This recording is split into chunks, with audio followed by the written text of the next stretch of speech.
doctor. Ustedes saben que las hemorragias de la primera mitad son el síndrome de aborto, la mola digatiforme y el embarazo extrauterino, ¿verdad? Que seguramente ya habrán entrado para el primer parcial.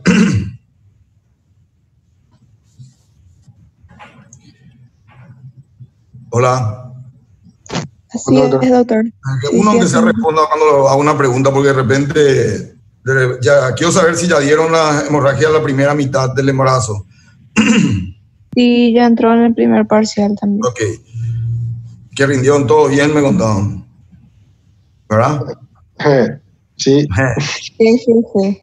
Bueno, entre las hemorragias de la segunda mitad del embarazo, hay cosas que yo les quiero decir antes del desarrollo de del PowerPoint, que es, ustedes tienen que pensar cuando les preguntan o cuando les diga signos y síntomas de alguna enfermedad, ustedes tienen que tratar de hacer una globalización de todo lo que aprendieron en el caso de hemorragia, por ejemplo. Los signos y síntomas van a ser iguales a cualquier otro paciente que esté sangrando por alguna patología diferente. Por ejemplo. ¿Perdón?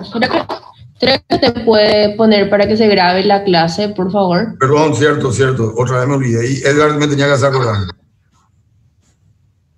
Espera un poquito. Es arriba.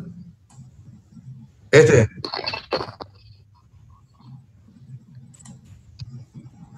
No.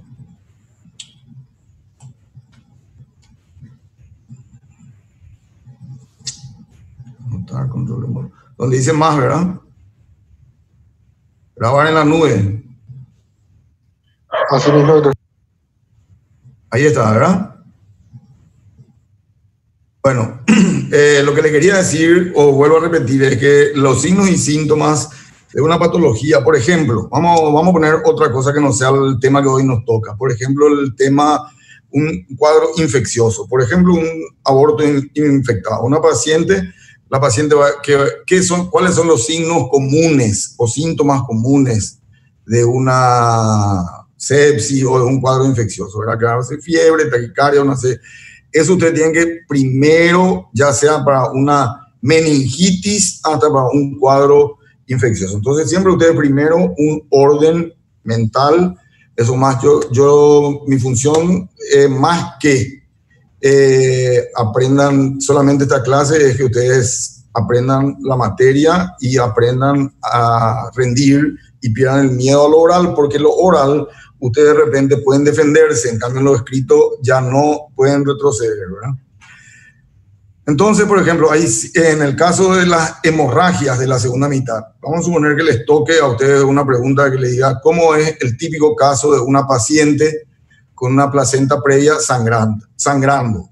Bueno, hay algunas diferencias en cuanto a qué tipo de hemorragia es la que presenta la paciente, pero sí ustedes pueden saber que una paciente que se va a presentar, ¿verdad?, con un cuadro de alarma, irritabilidad, ella va a estar con sudoración fría, va a estar, son los síntomas previos a un shock hipovolémico, digamos. Va a estar con taquicardia, va a estar, dependiendo ahí está la disquisición entre patología y patología. Hay dos, en estos síndromes hemorrágicos de la segunda mitad, hay dos patologías que es la que van a ver haciendo 3 meses de guardia, ya van a ver. Y hay otras que no van a ver, yo nunca he visto rotura del seno marginal y cosas así, por lo tanto casi no vamos a desarrollar, pero sí tienen que leer. Nosotros vamos a desarrollar más placenta previa y desprendimiento normoplacentario. Atiendan bien, son dos patologías que les habla de la placenta. Entonces, primera conclusión, las hemorragias de la segunda mitad se refieren a la placenta. En cuanto en un 80% en un 80 a 90% de las causas obstétricas de un sangrado son referentes a la placenta. ¿Qué pasa? Por ejemplo, en el otro 10%, acuérdense que también una paciente puede sangrar por algo ginecológico. puede sangrar por una cervicitis, por un traumatismo, por una vaginitis muy severa, puede presentar en el protector vaginal, o lo que utilice la paciente va a presentar como estría de sangre o sangre directamente. Entonces, ustedes le revisan, siempre, nunca hay que hacer un tacto en una paciente sangrando embarazada, sino que siempre es el primer paso. También es pregunta típica de examen, es la especuloscopía. La especuloscopía, que es introducir el espéculo. Ya no sé si ustedes conocen el espéculo. Sí. Sí. Bueno.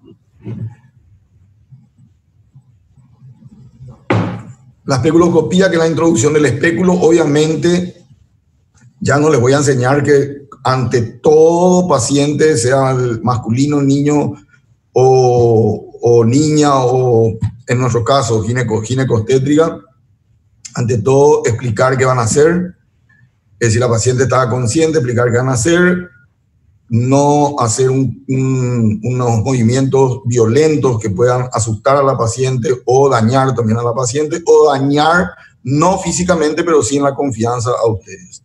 Entonces, lo primero que ustedes tienen que hacer es explicar que eso se va a ir. Algunas le van a decir sí, otros ya conozco, bueno, entonces ahí proceden. Pero siempre primer paso, la especuloscopía. Y en el cuadro de una paciente con un sangrado ginecológico, ustedes van a ver en el caso de la vaginitis, van a ver una vagina como presentando estrías de sangre, o muy dañada, despulida, y lo más común, una cervicitis. Acuérdense que también pueden ver cuadros tumorales. Una paciente, acuérdense que el cáncer de cuello todavía es de una edad ginecológica que se puede embarazar en edad fértil, entonces ustedes pueden ver también tumores cervicales. Pueden ver miomas sangrantes hacia el nivel del cuello. Son generalmente causas más raras, pero de que existe, y le van a pedir tanto académicamente como el mismo examen a la paciente le va a pedir a usted una rigidez en cuanto a descartar una causa ginecológica y centrarse en la patología obstétrica. Entonces, yo les dije que primero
puede ser la nalga, porque puede ser presentación pelviana o puede ser presentación cefálica.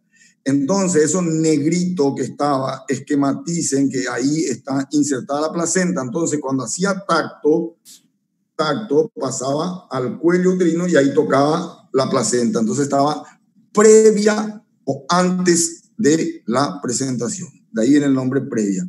También van a escuchar a veces tumor previo, que es, por ejemplo, tampoco no se puede dar el parto normal porque hay un mioma en el cuello uterino. Entonces también está previa a la presentación, el nombre previa. Bueno, y uno le dije que es una inserción anómala, que es este PowerPoint que están viendo, y el otro un desprendimiento prematuro de placenta normoinserta. ¿Qué quiere decir prematuro? Que fue antes del alumbramiento o antes de nazca. Y normoinserta, normalmente insertada. Bueno, no sé si hasta acá tienen alguna pregunta o sigo nomás. Sí, nomás.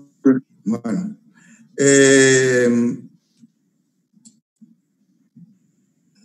La placenta previa entra dentro del capítulo que estamos desarrollando y como les dije, hay algunas que van a ver mucho, que son las dos primeras, y placenta previa, o sea, placenta previa y desprendimiento prematuro de placenta normoinserta, que estas son las abreviaciones que pueden encontrar. Pueden encontrar también en algunos libros DNI nomás, por ejemplo, desprendimiento normoinserta o DPNI, no 2P, pero les puse por las dudas para que tengan como está acá. Y la ruptura del seno marginal o circular, que es más un diagnóstico anatomopatológico, por eso que no van a ver más tanto. Otras causas de sangrado, le dice.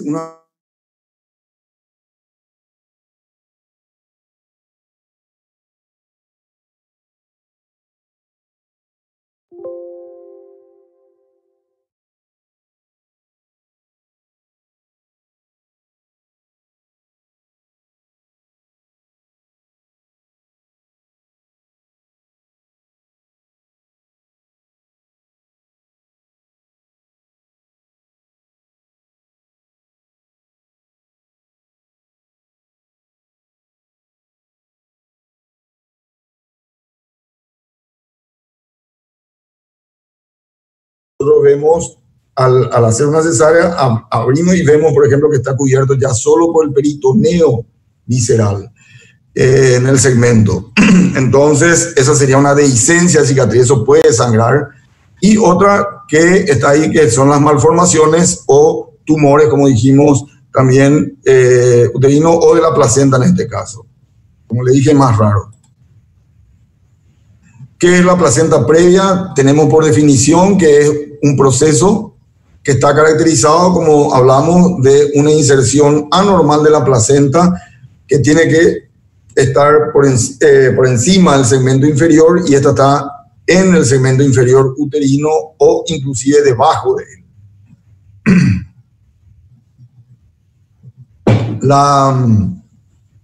En el proceso de blástula, acuérdense, embriológicamente en el proceso de blástula es cuando normalmente en esa etapa se introduce en el tejido endometrial preparado para eso, la caduca preparada para eso, y se introduce, y normalmente lo ideal es que lo haga, lo ideal, porque hay placentas anteriores que son de inserción normal, pero lo ideal es que lo haga en el tercio medio o superior del útero.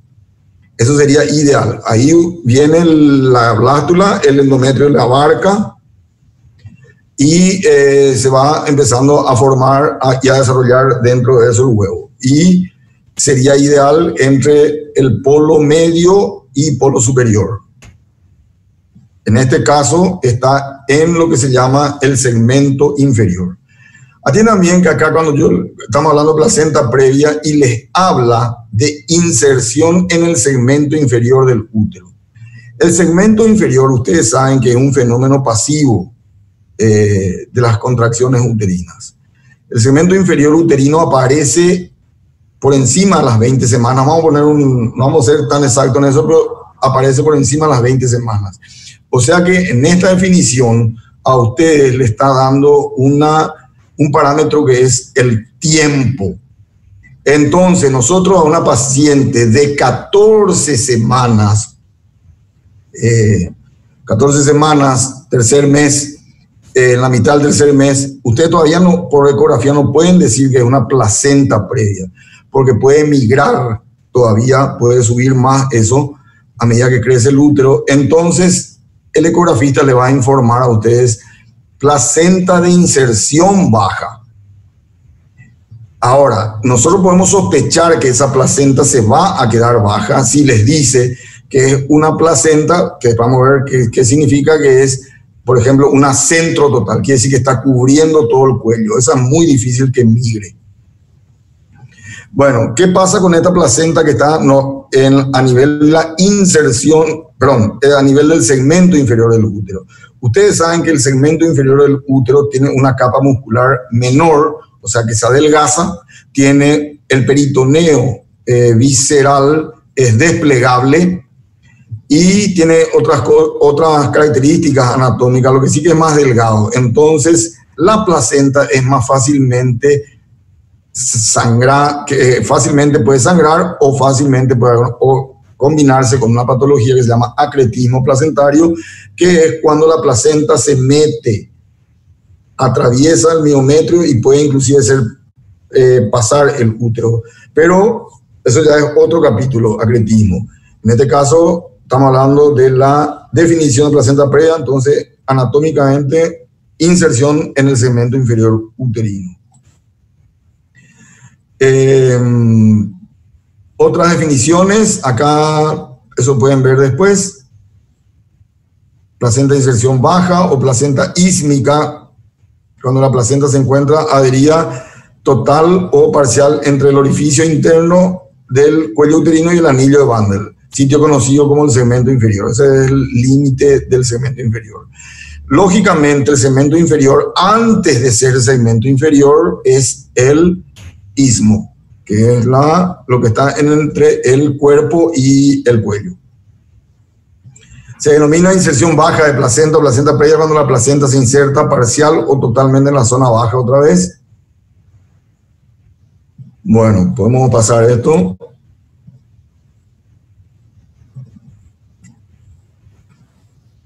Podemos pasar también y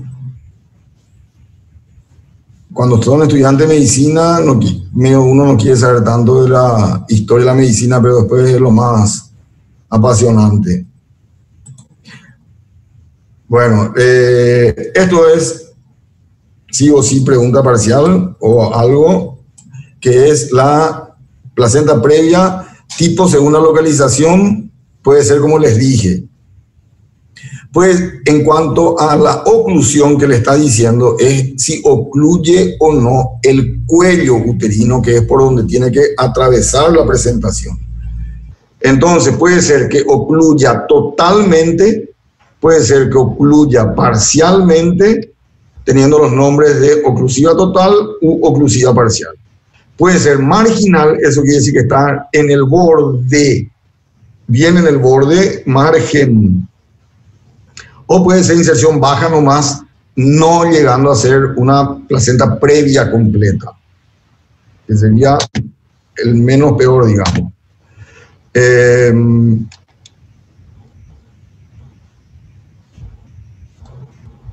Bueno, un ratito.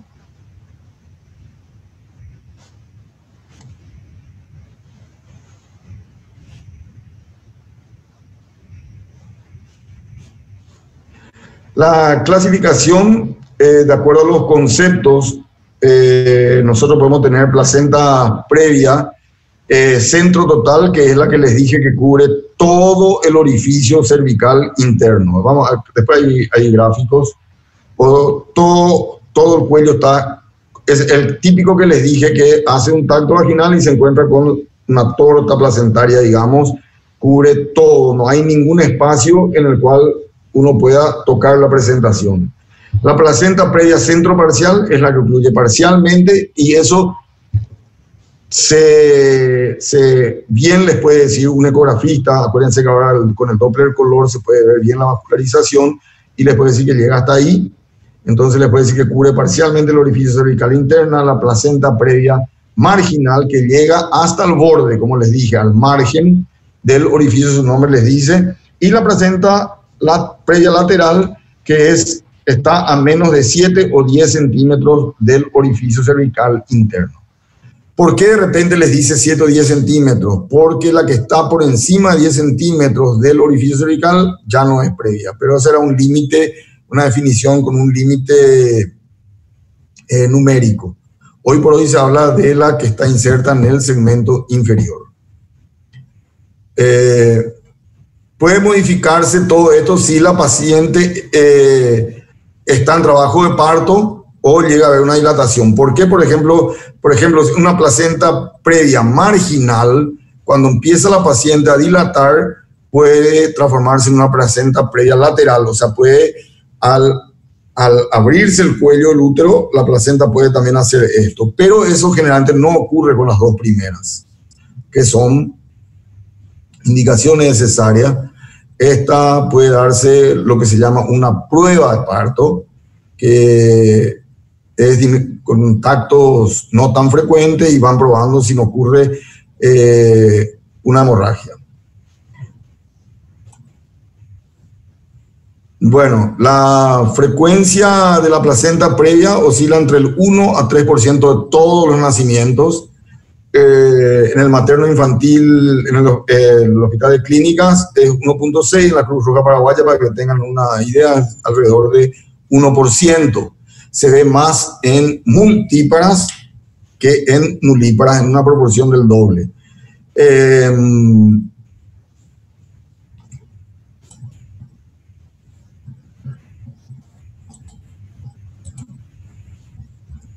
La etiología, las causas. Bueno, acá va a haber una pequeña... hay muchas teorías. Cuando hay muchas teorías, ustedes ya saben que de repente no se sabe exactamente por qué ocurre. Entre las causas tenemos causas uterinas, que es un lecho decidual. ¿Qué quiere decir eso? Que es la cama, digamos, donde va a estar la placenta, la decidua. La decidua es el endometrio transformado por los cambios gravídicos. Se hace mucho más gruesa, como un colchón, para que ahí anide el huevo. Entonces, esa cama decidual es inadecuada por... La paciente tuvo infecciones a repetición, por ejemplo, endometritis a repetición. Ustedes saben que cualquier tejido infectado, sobre todo infectado con... se cura, vuelve a infectarse, recidiva, pasa por una etapa de curación, vuelve a tener... Entonces esos son lugares donde la epitelización ya cambia, es como alguien que tenga una cicatriz, ¿verdad? Entonces puede quedar ahí atrapada, digamos, entre comillas, la placenta, lo que va a hacer la placenta. Ciertos tumores, por ejemplo, son los tumores y son lugares donde la decidua no es normal.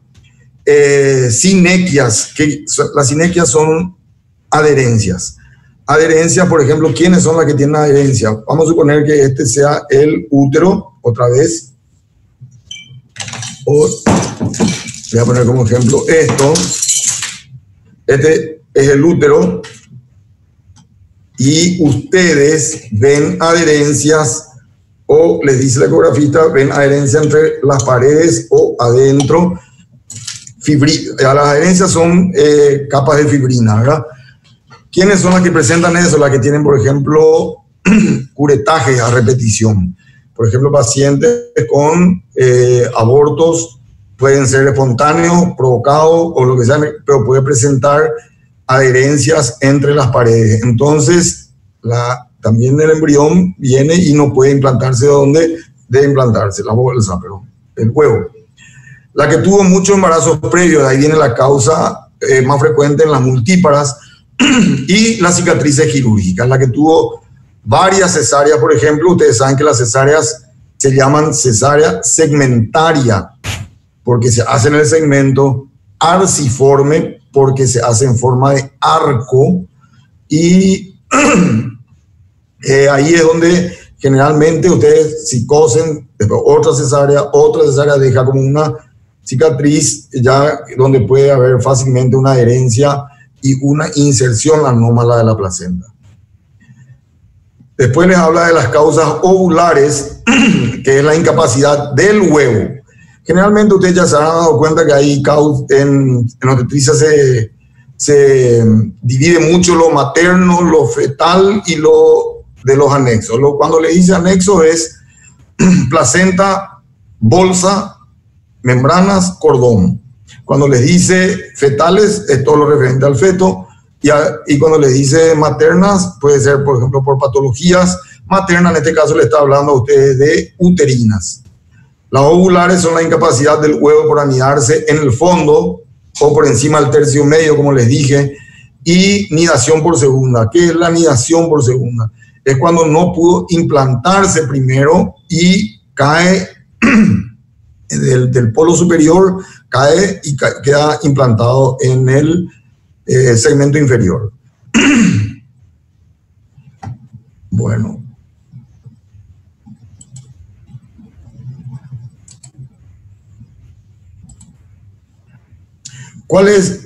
¿Por qué ocurre el sangrado? ¿Cuál es la fisiopatología del sangrado?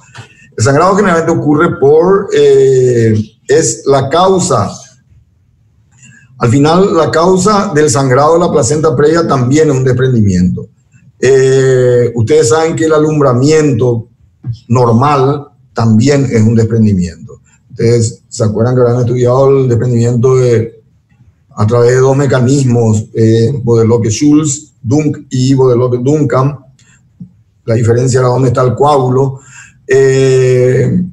Y también, en este caso, la placenta se desprende y como está en un lugar anómala, hace un mecanismo diferente a lo que es un desprendimiento o un alumbramiento.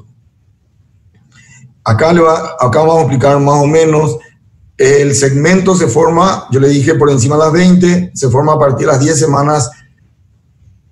Eso ya es por estudios histológicos, pero clínicamente nosotros podemos notar, digamos, que a las 28 semanas a veces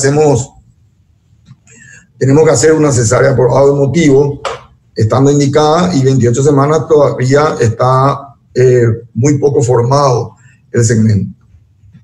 ¿Cuál es la característica que nosotros vemos en la cesárea? Que el segmento se puede estirar bien. O sea, normalmente si ustedes a una paciente ginecológica la operan, ustedes no van a poder separar el peritoneo visceral de la víscera. En cambio, en este caso está el peritoneo desplegable a partir de las 28 o 32 semanas. El segmento, como dijimos, era más elástico y distensible porque hay solo miometrio y decidua.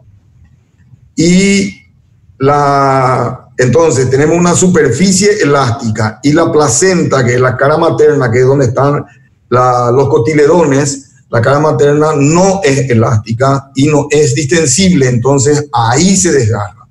¿Por qué? Porque una pared que puede ser elástica, como dijimos, o distensible, y el otro es rígida, es inelástica y no distensible, la cara de los cotiledones. Entonces ahí se produce lo que les dice acá, la ruptura de los vasos y los lagos coriales por desgarramiento. Los lagos coriales existen ahí al lado entre los cotiledones. De las velocidades coriales llamadas grafones, el grafón es la unidad placentaria, así como por ejemplo la unidad, todo eso es la unidad del músculo, es la actina, miocina, la unidad placentaria se le llama grafones. Y desprendimiento de la placenta con sangrado por pusé, quiere decir que de repente el sangrado va a ser muy poco, muy escaso, y después de unos días o algo, o en el mismo día puede presentar un sangrado mucho más y ya va a ser mayor al que presentó. Entonces cuando ustedes tienen el diagnóstico de una placenta previa y sangra poco, ojo, porque el segundo sangrado va a ser mayor. ¿Cuál es la característica de la placenta previa cuando sangra? Que esa es la pregunta de examen de todo, la diferencia entre el sangrado de la placenta previa y la diferencia con el sangrado del desprendimiento que vamos a ver después de prematuro de placenta. Y ahí está. Esta es la clave. Primero de todo, no hay una hipertonía, o sea, el útero está blando. No hay una hiperdinamia, o sea, la paciente no tiene por qué estar en trabajo de parto. La paciente no presenta dolor con el sangrado. Y otra de las cosas es que la placenta generalmente es roja, rutilante y sin coágulos. ¿Por qué? Porque es un sangrado nuevo, todavía no tuvo tiempo, digamos, de coagular. Entonces, repitiendo las características de uno, son las diferencias del otro. El útero blando, no dolor, sangrado rojo rutilante y no hay hipertonía. Entonces, en el desprendimiento, si yo le dije que es lo contrario, ustedes ya pueden tener en la cabeza que hay un tono uterino aumentado, o sea, una hipertonía. La hipertonía, ¿qué va a producir a la paciente? Dolor. Y el sangrado, como es con un tono aumentado, tarda en caer la sangre, entonces el sangrado es con coágulos y es más negruzca. ¿Están entendiendo? Sí, doctor, súper. Bueno. Me pregunta, doctor. ¿Por qué la paciente no presenta dolor?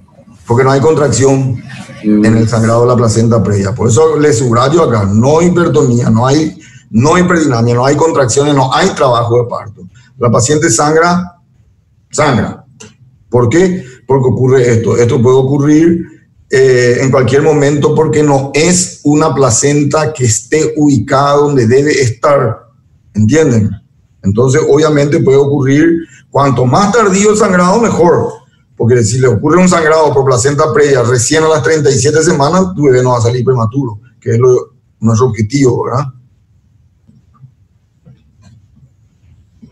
¿Entendés? Sí, doctor. Gracias. Dale. Bueno, en el 11, la diapositiva 11, vamos a ver los signos y síntomas y vamos a volver a repetir seguramente lo que ya dijimos porque eso es lo que tienen que fijar. Hasta ahora, lo único que yo quiero que fijen es que estamos dentro de hemorragia segundo trimestre. 2 patologías son las más frecuentes, las 2 tienen algo que ver con la placenta, las 2 se van a presentar por encima de la segunda mitad, las 2 son pacientes que presentan sangrado. En una, la placenta no está insertada donde debe estar y en el otro, la placenta está donde debe estar. El sangrado en la placenta donde no está ubicada normalmente presenta un sangrado nuevo, rojo rutilante, sin dolor y sin trabajo de parto, y el útero está a la palpación, es un útero blando. Y después vamos a ver la otra, que es todo lo contrario. Entonces acá tenemos signos y síntomas, que el sangrado generalmente, eso es cierto, se inicia, puede ser antes, puede ser después, con mayor frecuencia se inicia entre las 28 a 32 semanas, paciente que le va a decir, doctor, sangré un poco, obviamente hay otras que le pueden decir sangré muchísimo y termina su embarazo, pero por lo común, sangré un poco, ustedes le van a pedir una ecografía, y la ecografía, un ecodoppler, y ahí con el ecodoppler les va a decir la ubicación placentaria. Hay veces que le va a hablar de una ubicación normal de la placenta, pero les va a decir que hay un lago mayor, por ejemplo, como un desprendimiento. Eso es lo que vamos a estudiar dentro de un rato. El sangrado es rojo, rutilante, como una herida que se hacen ahora, se hacen y van a tener un sangrado rojo rutilante sin coágulo porque va a ser nueva, no va a tener tiempo coagular. Indolor porque, como le dije recién al compañero, no hay contracciones. Indoloro, esto, porque no hay contracciones, el útero está con un tono normal. Hasta acá quédense. ¿Ustedes se acuerdan de la característica de lo que es el tono?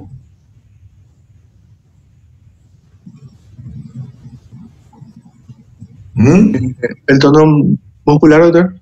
Sí. El uterino. Es un estado de semicontracción que mantiene los Perfecto. Por ejemplo, uno, inclusive el estado de semicontracción, por ejemplo, uno no se da cuenta que nuestros músculos del cuello van a estar algunos contraídos y otros relajados para que tengamos la cabeza así y no caída.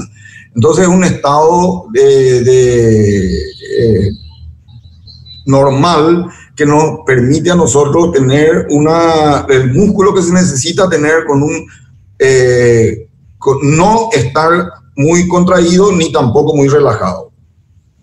Entonces el tono normal uterino es aquel que no que está en reposo absoluto, sino que presenta algunas contracciones, pero no presenta contracciones como para llegar a un trabajo de parto o unas contracciones con unos milímetros de mercurio muy elevados.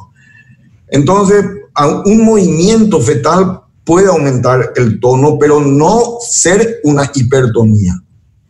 Cuando ustedes hablan de un tono aumentado, quiere decir que todavía no está viendo una patología. Por ejemplo, un bebé que se está moviendo, están en una fase de vigilia y se mueve muchísimo, puede producir un poquito de tono aumentado, pero eso no es una hipertonía. Cuando ustedes ponen los prefijos, en español ponen los prefijos hiper e hipo, ya es patológico. Normo está en el medio. Entonces el útero tiene un tono normal y al haber un tono normal y una buena irrigación, entonces no hay una alteración de los latidos fetales, ¿verdad? Obviamente, cuando la paciente sí presenta, nosotros dejamos evolucionar y esto la paciente va presentando una taquicardia o signos ya de una hipovolemia, entonces ustedes ya por norma tienen que saber que los latidos fetales siempre son casi el doble de los nuestros. Entonces por cada taquicardia, por cada 10 latidos, o sea, por cada latido aumentado materno, aumenta más o menos 10 latidos fetales. O sea, también puede haber taquicardia fetal en una placenta previa, pero es cuando tu paciente ya está sangrando mucho y está con signo de hipovolemia. No es que la placenta previa le produjo la alteración de los latidos, ¿entienden? Es la clínica materna. Bueno, seguimos con todos los signos. Hay que saber que nosotros no debemos realizar tactos. El examen ya, como dijimos, también se hace con espéculo. Solo revisar si van a hacer un tacto, vamos a suponer que no haya espéculo, vamos a suponer que ya no ven nada con el espéculo tampoco, no ven nada anormal. Entonces, ustedes dicen, tengo que hacer un tacto. Primero que tienen que ser en manos más o menos de lo que van a, expertas no les digo, pero por lo menos con cierto entrenamiento, que van a saber lo que están tocando, porque muchas veces en el embarazo, con el cuello blando y todo eso, ustedes hacen un tacto y es como que no tocan todo muy blando, no hay una anatomía, es la anatomía del embarazo, no una anatomía normal. Bueno, normal, fuera del embarazo lo que les quiero decir. Entonces ustedes dicen, tengo que revisar a la paciente, la van a revisar en sala de operaciones, o sala de partos, con mucho cuidado. La paciente tiene que tener tiene que tener suero hidratada en lo posible. ¿Por qué? Porque puede pasar directamente a una cesárea. Tienen que tener por lo menos a mano. Yo sé que hay veces que la mayoría de las veces se hace guardia en un hospital que pues te pueden trasladar rápidamente, pero esto es para que tengan como norma que tu paciente tiene que estar hidratada y comunicado todo un equipo quirúrgico que pueda estar a tiro. Bueno, académicamente vamos a suponer que esto ocurra porque hay veces que no tocan, pero cuando hay un poco de dilatación y deja penetrar un dedo, ustedes van a tocar un colchón placentario, o sea, van a tocar algo muy blando que no es una presentación pelviana porque es totalmente irregular y la presentación pelviana se caracteriza justamente por ser regular y que presente movimientos de repente porque el pie le empuja. En este caso van a tocar solamente un colchón placentario, a eso se le llama síndrome de Bota, les cuento nomás. Y al tacto, qué feo el café frío, al tacto se puede tocar cotiledones, ya sería muy fino eso, saber diferenciar porque encima el médico mismo está alarmado por lo que toca y otra vez estar tocando cotiledón por cotiledón ya posiblemente en épocas anteriores donde no había ecografías o cosas así, sí, uno tenía que estar viendo qué es lo que está tocando, sentir lo que está tocando, pero ahora no, ustedes tocan algo y pueden ya pedir lo que. También hay que tener un entrenamiento y saber realizar el tacto rectal para saber si la paciente está o no con dilatación. Obviamente es más difícil, muy difícil el entrenamiento de saber que está con dilatación, pero con esto le está diciendo que es un cuadro en el cual ustedes pueden, lo máximo deben evitar un tacto vaginal. ¿Cómo hacemos nuestro diagnóstico? Primero hacemos nuestro diagnóstico clínico. ¿Cuál es nuestro diagnóstico clínico? Les digo yo, no les pregunto.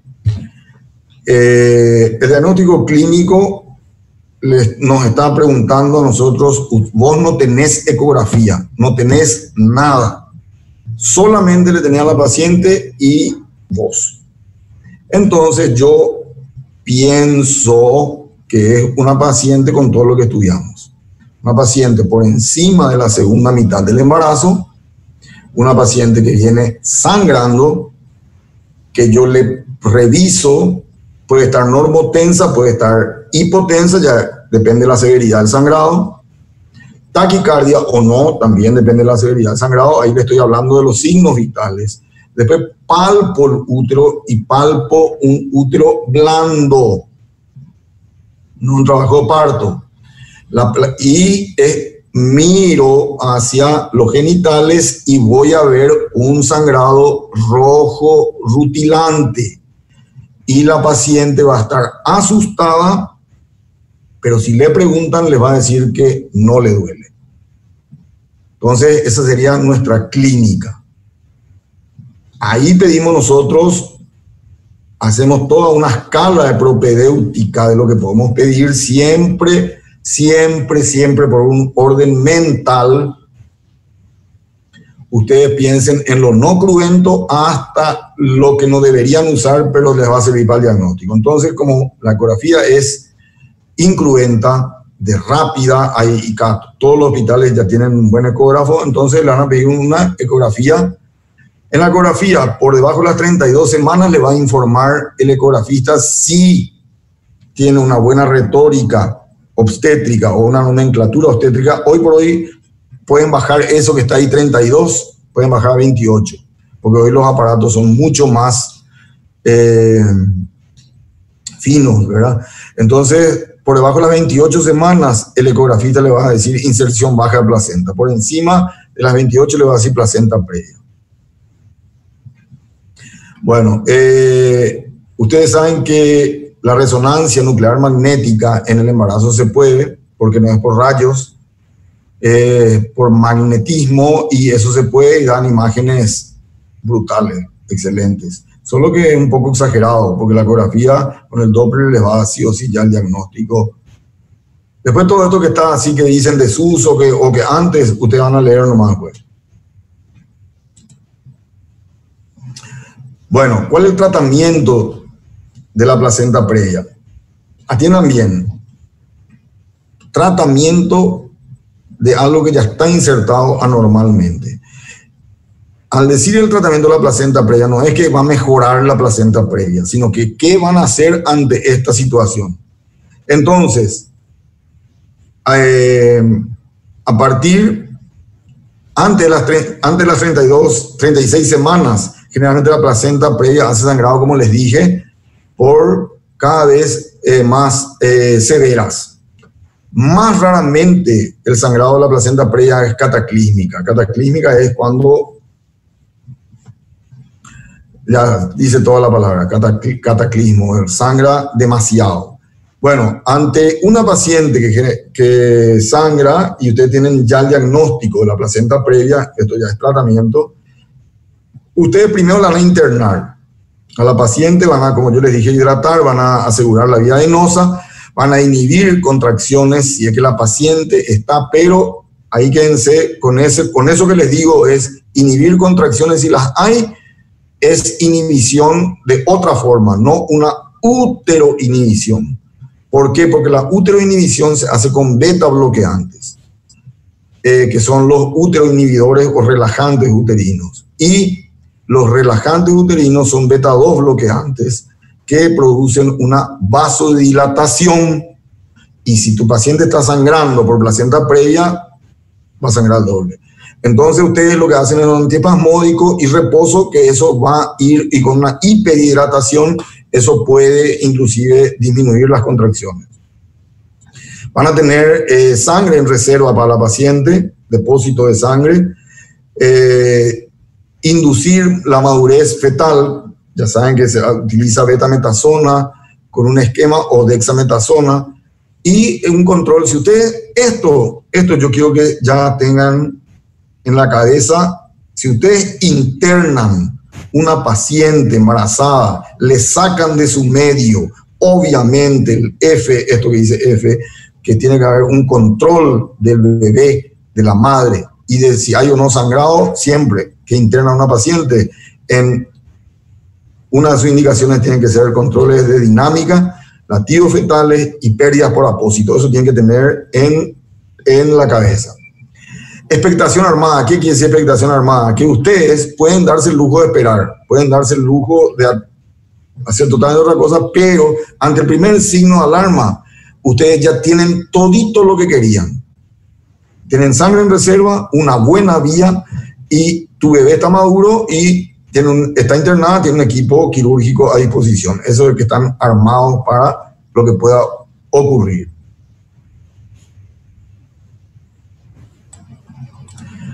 Más de las 36 semanas, un regalo dentro de todo.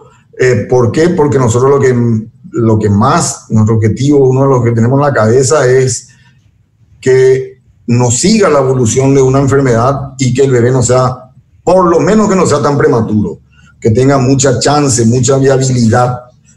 Entonces, si es más de 36 semanas, van a internar, van a hacer la misma cosa: hidratación, control de signos vitales, dinámica uterina y pérdidas por apósito.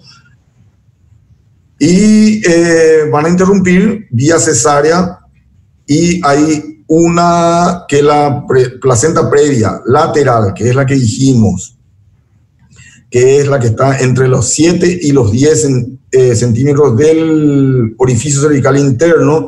Esa puede subir más inclusive en el tratamiento. Mientras ustedes toquen la presentación, y la presentación sobre todo la cefálica, porque si tiene otra vez presentación pelviana y placenta previa, yo creo que son dos cosas que ya le va a llevar a una cesárea. En cambio, la cabeza fetal, que es un polo duro, inclusive a veces actúa como hemostasia de eso por compresión. Entonces, una vez que produce el nacimiento, ustedes hacen un alumbramiento espontáneo, un alumbramiento manual de la placenta. Porque ya que van a intentar parto normal en una paciente de alto riesgo con placenta previa marginal, obviamente tu paciente debe estar con una mínimamente analgesia regional.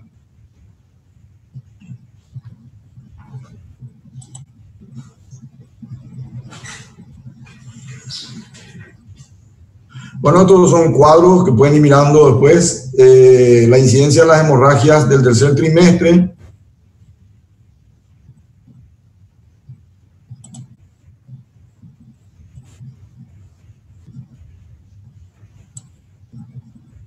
De 102 pacientes fueron por otras causas, y estas fueron por placenta previa. Porque esto pueden ir mirando ustedes de acuerdo. Después no.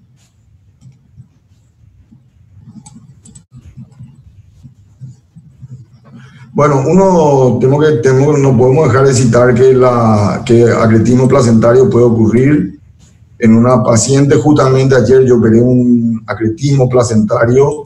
El acretismo placentario, como les dije, es cuando invade las paredes del útero. Les voy a mostrar con un ejemplo práctico. Por ejemplo, este medicamento. Hacia acá está la placenta y el feto. El acretismo placentario acretismo es cuando invade toda la decidua.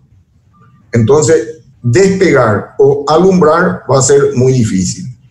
La placenta va metiéndose cada vez más y esa puede llamarse increta. La placenta increta es la que invade el miometrio. Fíjense que me quedé en la mitad.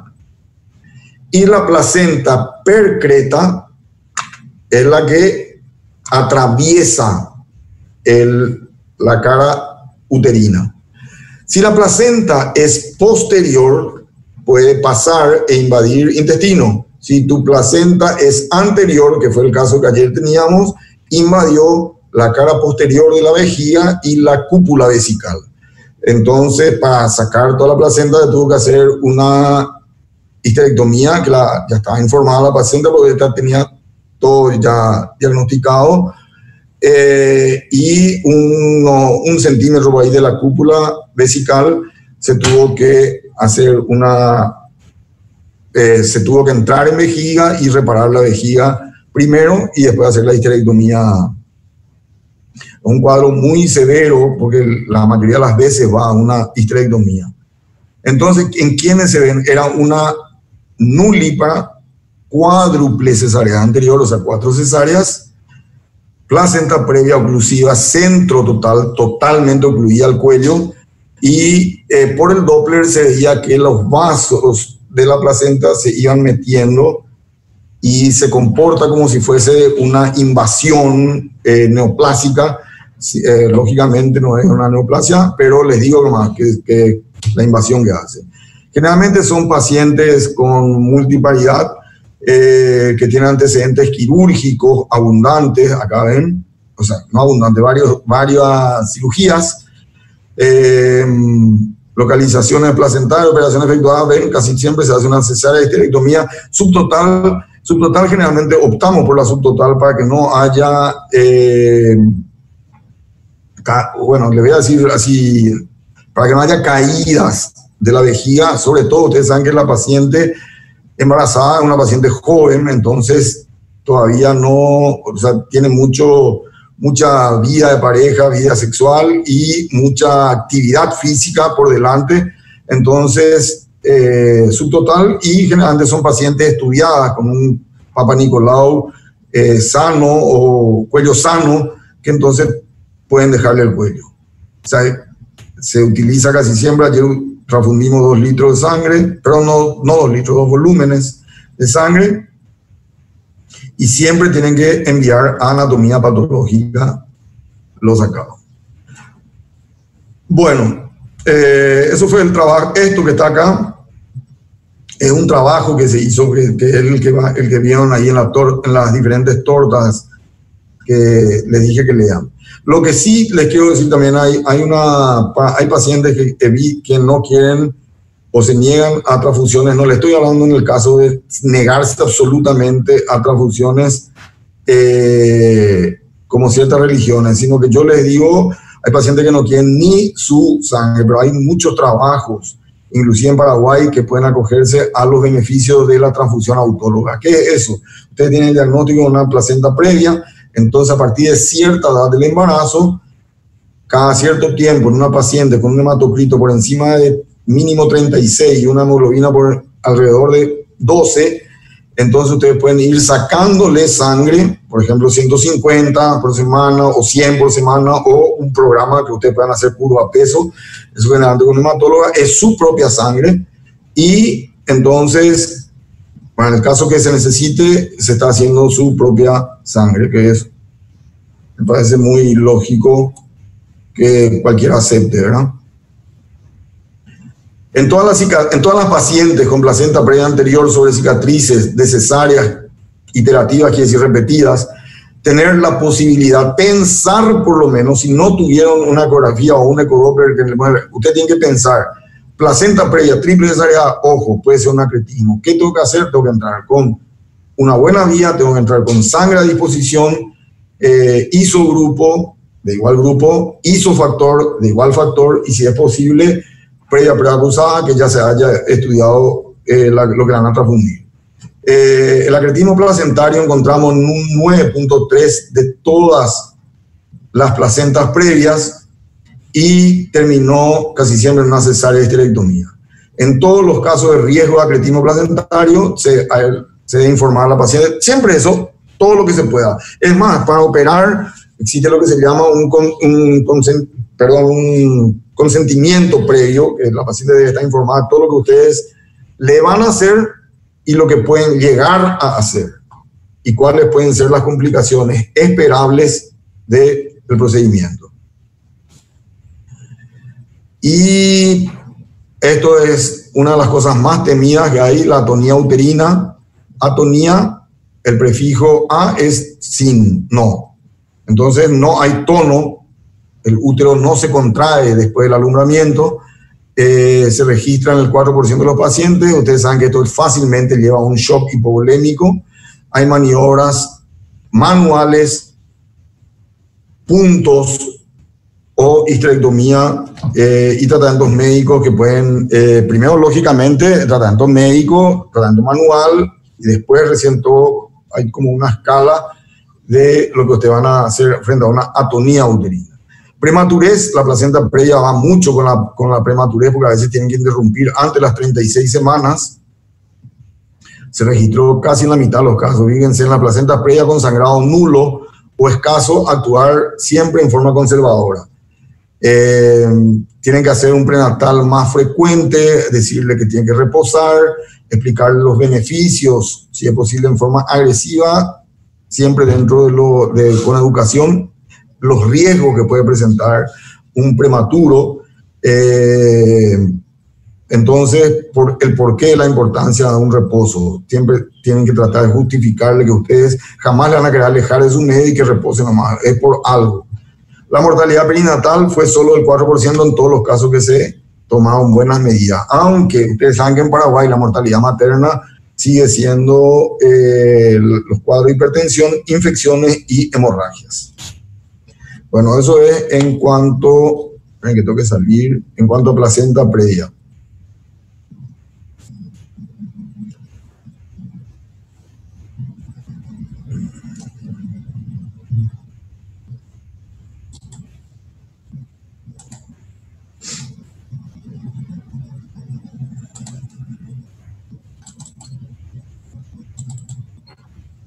Pueden preguntar algo si quieren mientras.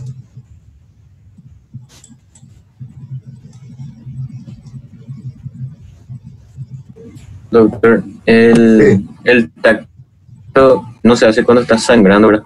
Pero para determinar ese signo de botas, ¿tengo que esperar a que pase el sangrado o...?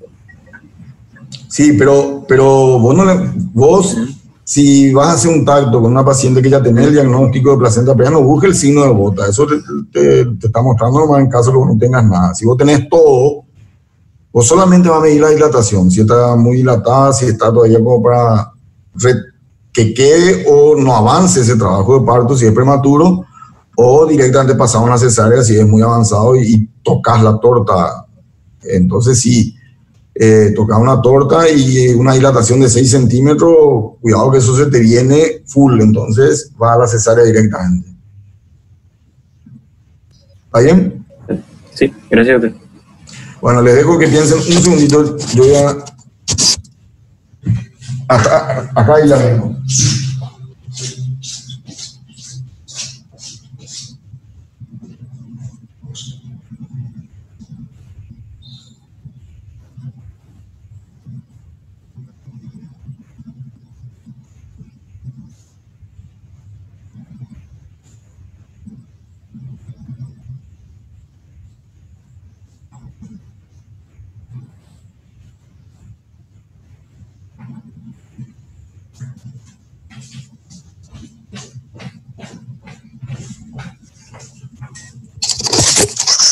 Bueno, vamos a continuar. Este es ya lo último, la placenta normoinserta.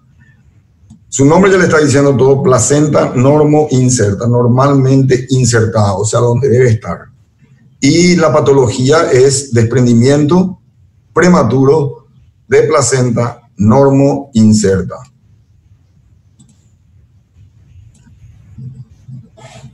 Bueno, la definición, por algo dice prematuro, no sé, es la separación de la placenta, lo que dijimos, esta es la placenta, esta, y este es el útero, ahí. y se separa. Y ahí hay coágulos de sangre. ¿Por qué? Porque es como un desgarramiento. Es la separación de la placenta de su zona normal de inserción. Siempre es por encima de una mitad, pues estamos viendo, ¿verdad? Encima de las 22 semanas y antes del nacimiento del feto. Los conceptos se inician. ¿Por qué? Perdón, esto quiero aclararles bien. Atiendan bien. Antes del nacimiento del feto. Ustedes me pueden preguntar, ¿y por qué se llama prematuro si esto puede ocurrir a las 38 semanas y el bebé ya no es prematuro? Porque no se refiere a la prematurez del feto, sino se refiere a prematuro antes del trabajo de parto, antes del nacimiento. Ustedes saben que la placenta sin patología debe desprenderse recién en el alumbramiento. Posterior a que ustedes pincen el cordón, corten el cordón, va el bebé y ahí recién tiene que ocurrir el alumbramiento. Antes de todo esto, una placenta que no sea placenta previa, que se inserte bien, antes del nacimiento del feto, se separa la placenta de su zona, antes de las 22 y antes del nacimiento, es el desprendimiento prematuro de placenta normoinserta. Se inicia como consecuencia de una hemorragia en el interior de la decidua basal. Volvemos a nuestro mismo ejemplo. La decidua basal sería esto, acá. Y mi placenta ahí. Se inicia como una hemorragia ahí. Es uno de los accidentes más graves y dramáticos, una de las urgencias con la atonía y otras, la eclampsia y otras.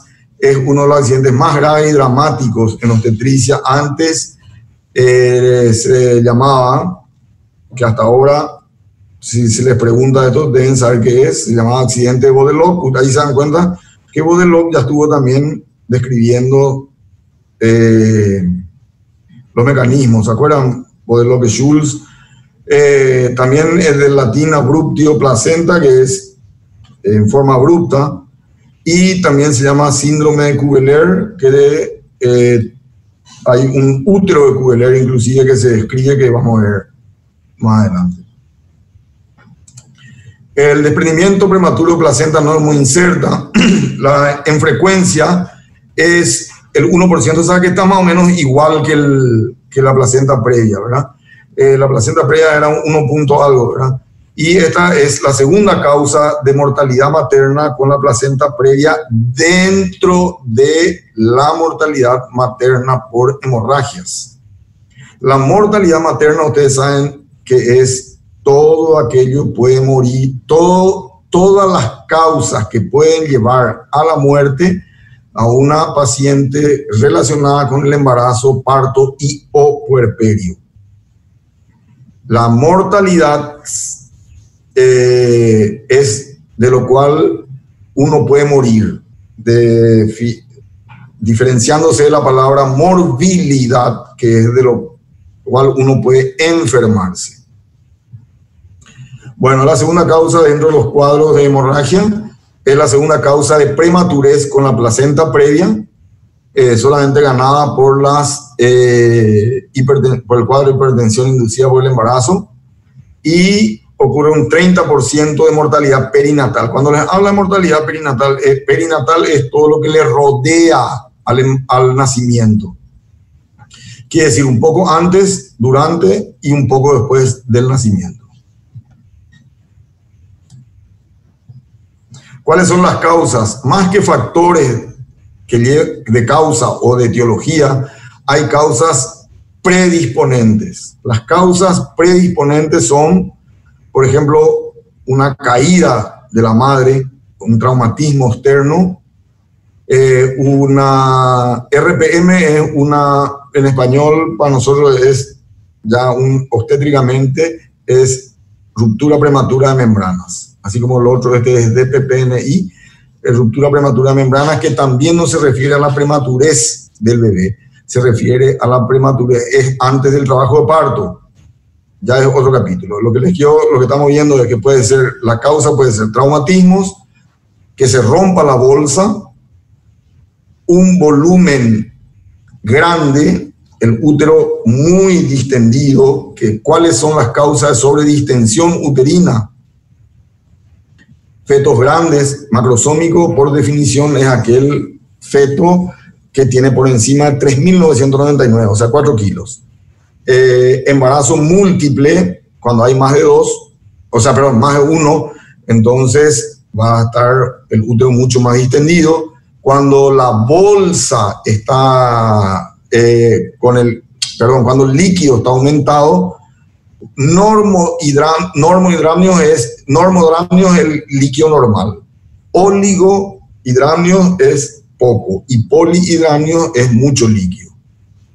El polihidramnio va muy acompañado generalmente con un embarazo múltiple porque hay 2 bolsas.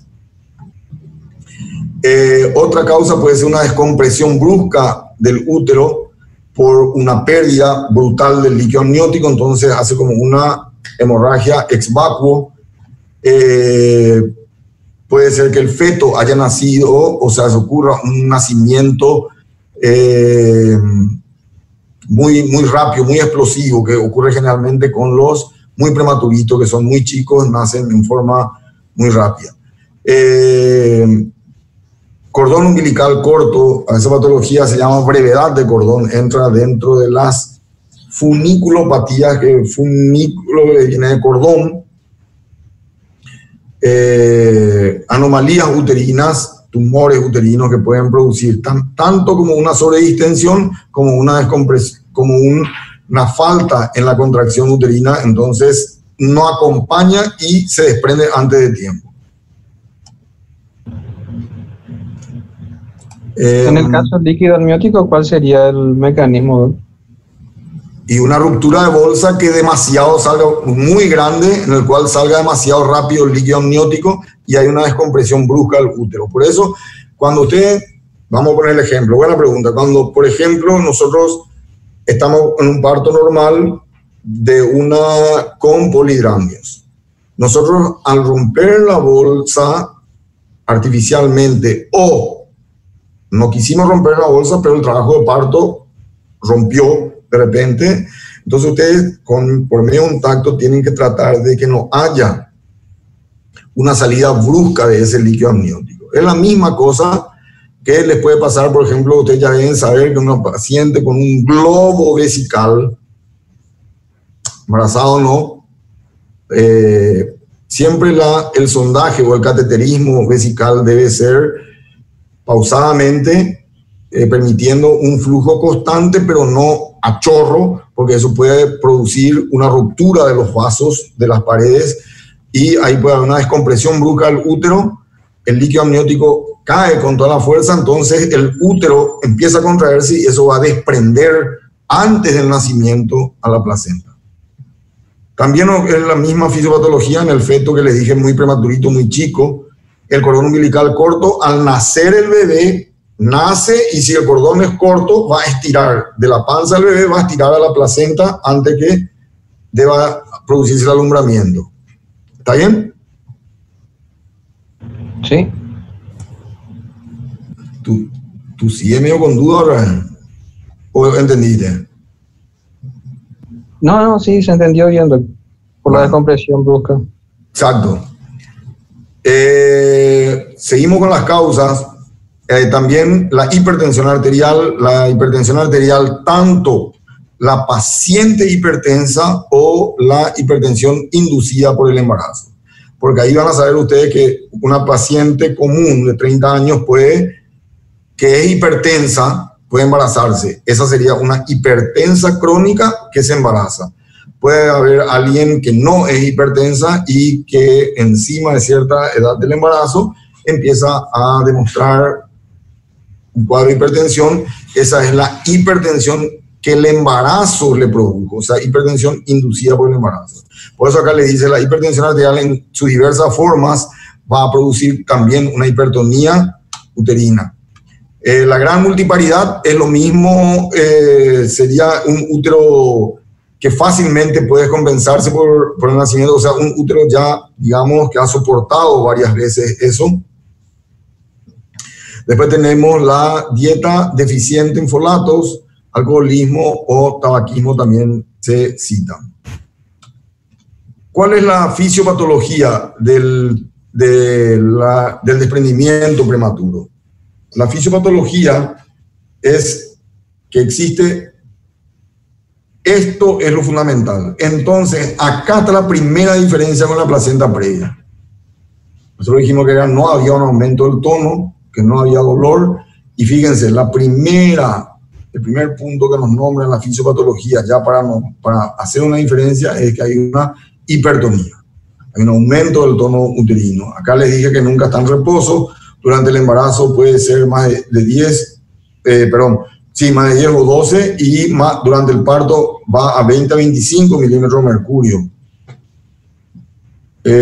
Obstrucción y reflujo de sangre venosa hacia los lados sanguíneos, o sea, entonces aumenta el tono uterino. Eso, como la vena, la pared venosa, ustedes saben que aprietan y ocluyen el sangrado venoso. El sangrado venoso, entonces, por la contracción y el aumento del tono uterino, la luz de los vasos venosos se obstruye. Entonces no hay un retorno de esa sangre y queda acumulada, entonces hay un aumento de la presión sanguínea en los lagos intervellosos. Supongan ustedes que tiene que haber una circulación. Sangre viene del cordón umbilical, arteria umbilical, feto utiliza, va otra vez a la placenta y por medio de las venas va otra vez a la madre a purificarse. Bueno, hay una hipertonía y esa vena está cerrada, entonces acá se acumula, hacia acá, hacia la placenta. O sea, hace como un retro. Entonces hay un aumento de la sangre, de la presión en los lagos intervellosos, hay una ruptura de las vellosidades grafones, que es la unidad que les dije, la unidad placentaria vellositaria.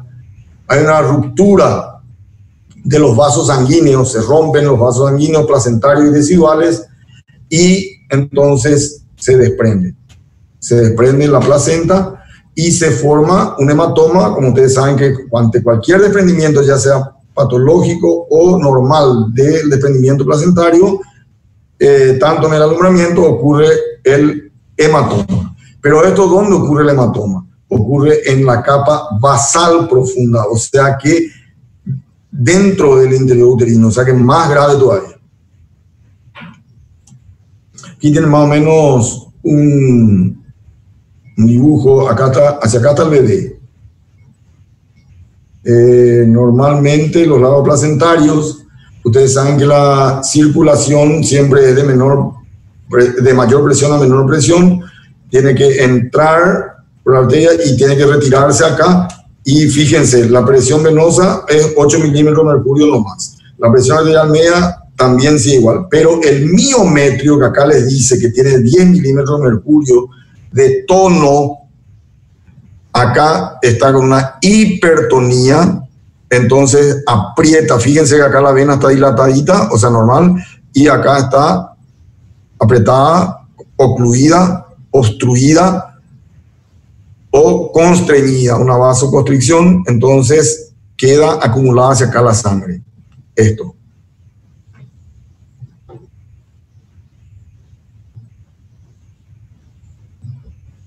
Entonces, al haber este ángulo de sangre, también el bebé va a estar con mayor riesgo.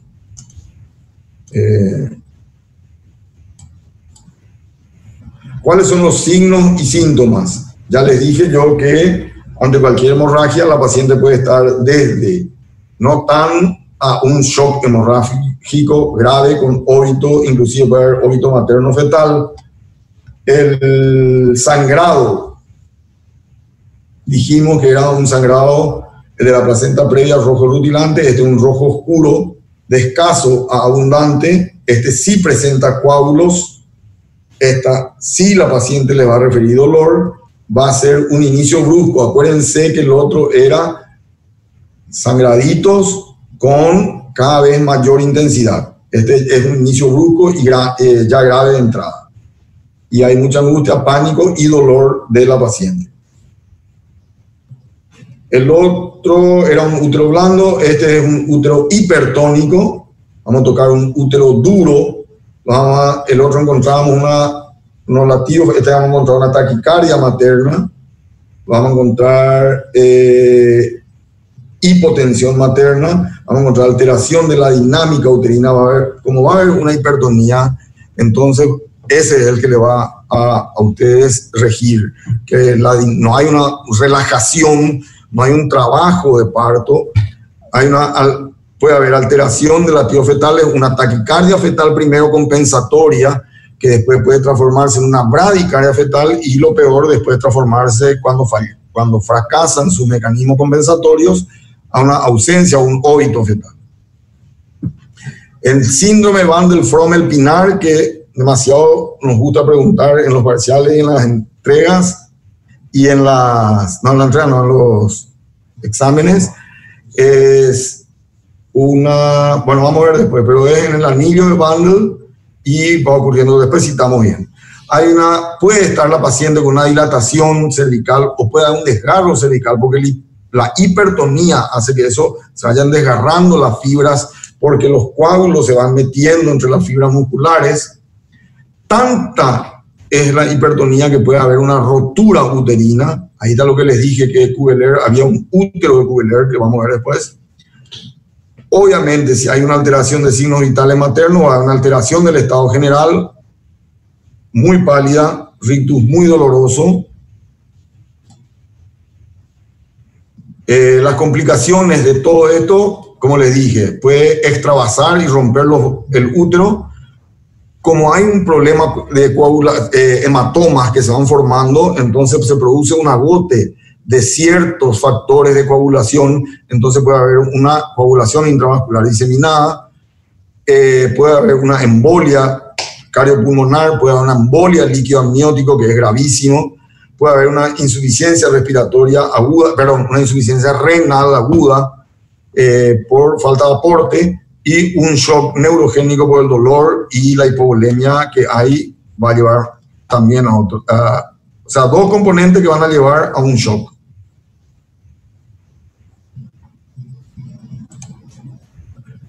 Esta es una placenta desprendida. Ven los cuadros, ven los focos de necrosis. Este es un útero infiltrado. Esta es la cara anterior de un útero y fíjense, o posterior, pero fíjense los puntos negruzcos que son los de infiltrado o necrosis. A este se le dan estadios del 0 al 3. El 3 es el más severo, que es el útero o síndrome de Kubeler. El estadio 0, que hay solo un pequeño desprendimiento. ¿Cómo van a saber que es un pequeño desprendimiento? Primero porque la paciente les refiere que ha sangrado un poco en forma negruzca, que le dolió, le hace una ecografía y se ve el desprendimiento. Se ve el coagulito. Estadio 1, la hemorragia es escasa, el feto está vivo y el hematoma es menor de 150 y hay un desprendimiento del 10 al 30%. ¿Cómo pueden saber ustedes? Pueden hacer, obviamente, el grado de desprendimiento. Ustedes miran la torta placentaria a través de la cara materna, los cotiledones. Y en los cotiledones van a encontrar, así como miró si ustedes ven, por ejemplo, que en toda la placenta, acá está la necrosis máxima, entonces esto va a corresponder a un 20% de todo esto, por ejemplo. Entonces, más o menos calculan a ojo, ¿verdad? 30, 50%, 10 a 30% el 1. El 2 es una hemorragia moderada, latidos fetales ya están alterados, hay un gran hematoma y el desprendimiento entre el 30 al 50%. Generalmente ya... Y el estadio 3, hemorragia grave, estado fetal no asegurable. ¿Por qué se llama estado fetal no asegurable? Ustedes han escuchado hablar del sufrimiento fetal, que hasta ahora nosotros decimos, se nos pegó mucho enraizado, tenemos eso, pero se trata de no utilizar más la palabra sufrimiento fetal porque pónganse empáticamente del lado de la madre y ustedes escuchan sufrimiento fetal. O sea, el sufrimiento fetal puede tener ciertos mecanismos compensadores. No es que el bebé, y nosotros nos imaginamos un bebé ya sufriendo como uno se puede imaginar. Entonces se cambió eso a un estado fetal asegurable, sería el feto sano.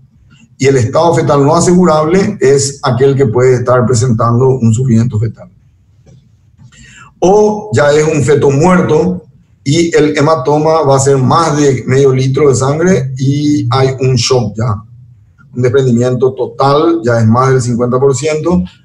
El estadio 0, 1 y 2 corresponde al accidente de Bodeloc. Y el estadio 3 va a corresponder al síndrome de Kueller. Eso tienen que acordarse. Estadio 3, que es el más severo de todo, es el síndrome de Kueller, que llamamos el útero de Kueller. ¿Por qué no hay dolor, doc? ¿Qué no? ¿Por qué hay dolor en este caso? ¿Y por qué no hay en la placenta previa? Te hago yo la pregunta. Porque ya dimos. ¿Por qué no hay dolor en la placenta previa? Recién dijimos, ¿Perdón? me olvidé, pero no me estoy acordando. Cualquiera que responda, cualquiera. Porque no está en trabajo de parto. O sea, no hay hipertonía. Y este sí tiene un útero hipertónico y eso duele. Pero clave. en la literatura no decía que el útero no dolía, que lo que dolía era la distensión del canal del parto. ¿Tú me estás hablando de un parto normal? Sí, de un parto normal. Yo estoy hablando de O sea una que- patología, yo no estoy hablando yo estoy hablando de un desprendimiento prematuro de placenta normoinserta. No, como creí que a partir de... Creo que era a ¿Quién partir te de dijo que 30. no duele? ¿Dónde dice que no duele? En el SWAR leí que decía que el... Preguntale a cualquier embarazada nomás, o alguien que haya tenido, a ver si no duele. El dolor, un libro no te, el dolor es algo subjetivo. Vos sabés que una paciente o cualquiera puede estar pisando un clavo, algunos dan así más o menos, me siento, y otros van a estar en shock. Eso justamente ayer estuvimos viendo con nuestro grupo. El dolor no te puede decir, el dolor, alguien te puede decir puede o no ser severo, pero te puede decir no hay dolor. No, de que se siente dolor, Doc. Lo que menciona es que a nivel del útero no hay... Pero no piense en un trabajo de parto donde hay una dilatación y eso va acompañando a una fluidez de trabajo de parto, contracciones reguladas con una dinámica uterina donde hay contracciones, relajación. Yo les aclaré que este es hipertonía. La hipertonía no respeta la dinámica, es solamente hipertonía. Tono aumentado, no hay relajación. Vos no tenés que hacer al revés de tu proceso mental, vos querés meter a lo normal a lo patológico. No, vos tenés lo patológico y tenés lo normal. Cada uno encasillado en su cosa. ¿No? El razonamiento de lo que vos estás haciendo es una paciente se contrae en su útero, se relaja y va dilatando. Eso es genial. Duele todo lo que quiera, más o menos duele, pero hay un seguimiento y un progreso del trabajo de parto. No hay. Este hay solamente hipertonía, útero durísimo, no relajado, producen desprendimiento, un sangrado con coágulos y la paciente entra en un estado de shock neurogénico por el dolor e hipovolémico por el sangrado. ¿Está bien? Sí, el sangrado sería oscuro porque es una sangre venosa. Coágulos. Pues sangre más vieja, tarda en caer, se penetra en la decidua. Lo otro es una sangre nueva, como una herida que hicimos recién. Ya.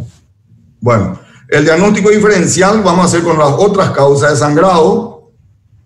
El desprendimiento prematuro de placenta normoinserta, vamos a tener obviamente el diagnóstico diferencial con lo que ya acabamos de hablar, con la placenta previa, ruptura del seno marginal, rotura uterina, sangrado a causas ginecológicos, que es lo que les dije más o menos, puede ser de cuello, miomas, cuadros abdominales con sangrado. Ustedes saben que el 90% de todos los sangrados de la hemorragia de la segunda mitad del embarazo se deben o a la placenta previa o al desprendimiento normoplacentario. El tratamiento. Hay un tratamiento médico y una conducta obstétrica a seguir. El tratamiento médico, vamos a ver como en el otro, van a internar a la paciente, una buena vía, sangre en reserva, hasta ahí está todo igual, sondaje vesical, corregir la alteración del estado general, le van si hay hipotensión o algo, van a poner suero, pueden ser hipertónicos, Ringer, lactato fisiológico, lo que ustedes quieran, tratar de mantener los signos vitales estables, porque la paciente taquicárdica o sangrando, ustedes vuelven a mantener una volemia, eso puede recuperarse, corregir la volemia.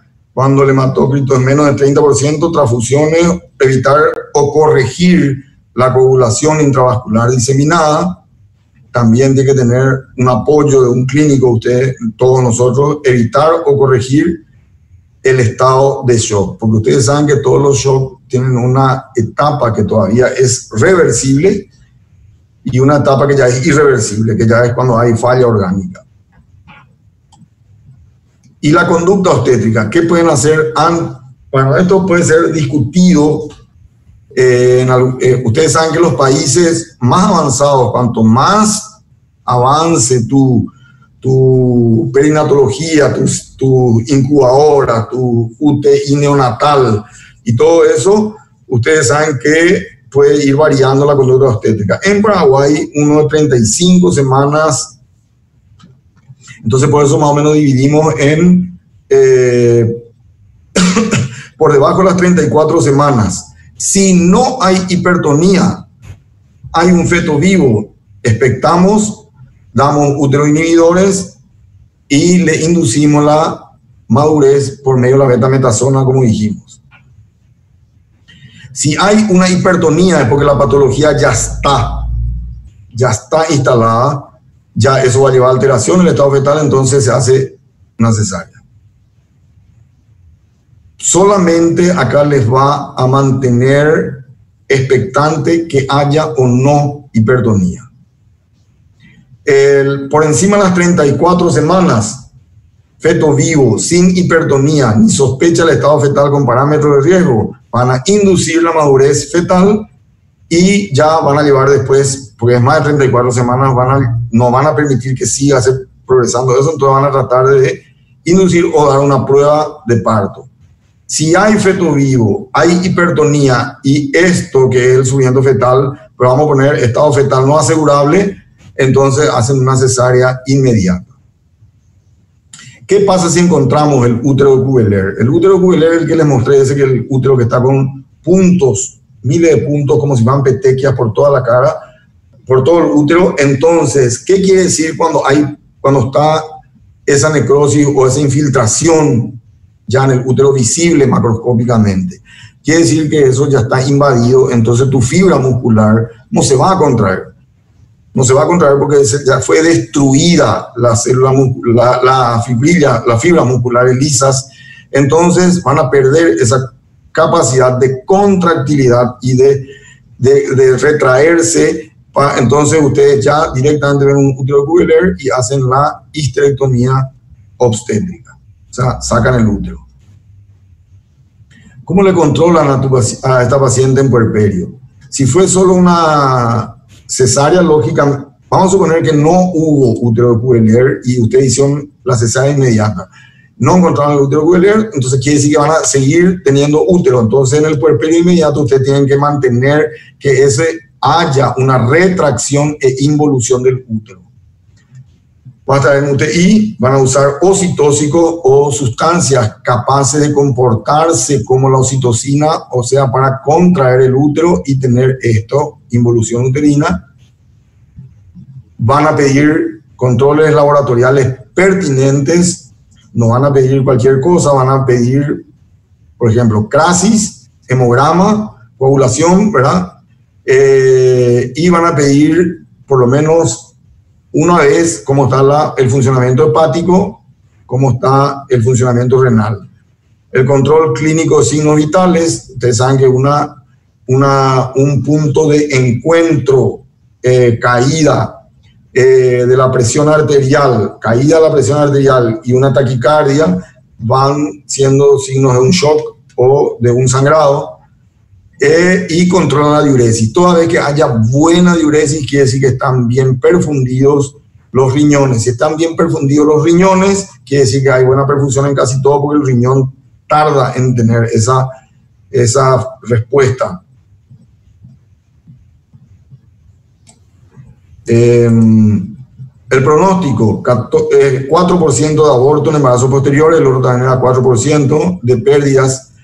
Esto porque se pierde la capacidad de mantener el útero, un útero ya que ha sufrido, digamos, hay un 9% de posibilidad de repetir un cuadro después en un embarazo posterior en la paciente que tuvo un episodio. Si esta paciente que tuvo un episodio repite, ya un cuarto de posibilidades de volver a repetir tiene. Y esto yo les dejo para que lean. Rotura del seno marginal. Es medio, van a ver que casi todo es medio en el medio. ¿Ven? Tiene sangrado rojo a veces oscuro. A veces con coágulo indoloro que se confunde en el medio los dos. Van a ver que es un cuadro anatomopatológico prácticamente cuando envían a la paciente para estudio. No hay que hacer un sobrediagnóstico. Antes, cuando nos encontraba desprendimiento, nos encontraba, todo el mundo decía rotura del seno marginal, pero no es que sea tan así de frecuente. Bueno, ¿entendieron todo? Hola. Doctor, se entendió. Quiero escuchar una voz femenina, aunque sea. Parece que no hay ni una chica. ¿Quién? Sí, doctor. Ah, bueno. Bueno, si tienen alguna pregunta, lo que ustedes tienen que fijar acá, ya les dije, es cuáles son las causas, cuáles son las dos patologías, las diferencias entre el sangrado. Ambos producen prematuridad, ambos pueden producir muerte materna, son cuadros severos, un cuadro mucho más dramático es el desprendimiento porque hay mucho dolor, hay hipertonía y un sangrado con coágulos abundantes e inclusive hay mucha alteración de latidos fetales. Y cómo pueden tratar de tantas semanas en tanto, porque es muy diferente que la placenta previa sangre cuando ya está cerca de la madurez, interrumpen directamente o toman medidas paliativas. En ambos tienen que tener una internación, una buena vía, sangre asegurada y todas las precauciones para una cesárea de emergencia.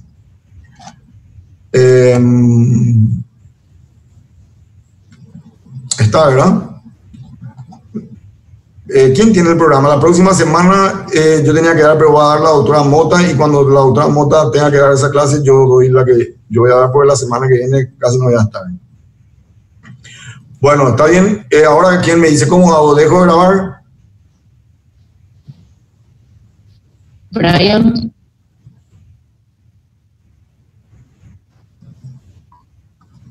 ¿Detener grabación y ya está?